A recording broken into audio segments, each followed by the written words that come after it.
काय माहिती तुमचं बस नाही कुठं तुम्ही सेनगावचे आहेत सगळ्या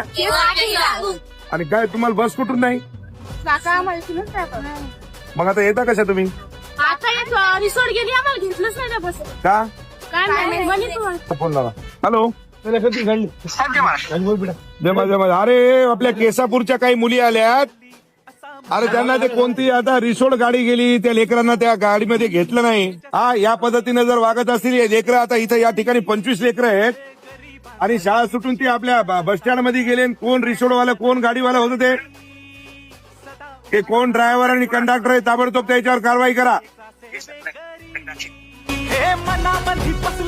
आणि आताच सांगायला होतं त्यांना सकाळी 12:30 वाजता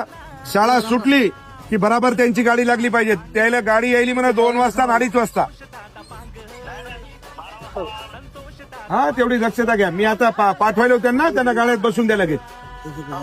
ओके आम्ही केसापूर या गावच्या मुली आमची शाळा 12:30 वाजता सुटते आम्हाला जायला बस नसते असली तर उभं राहून जावे लागते तर आम्ही आमदार साहेबांकडे गेलो आणि आम्ही आमचा प्रश्न मांडला आमदार साहेबांनी लगेच बस स्टँडला फोन लावला आणि आम्हाला गाडी उपलब्ध करून दिली आमच्या सर्वांकडून आमदार साहेबांचे खूप खूप आभार गरीबांचा वाली जशी उन्हात सावली असा मर्द रांगडागडी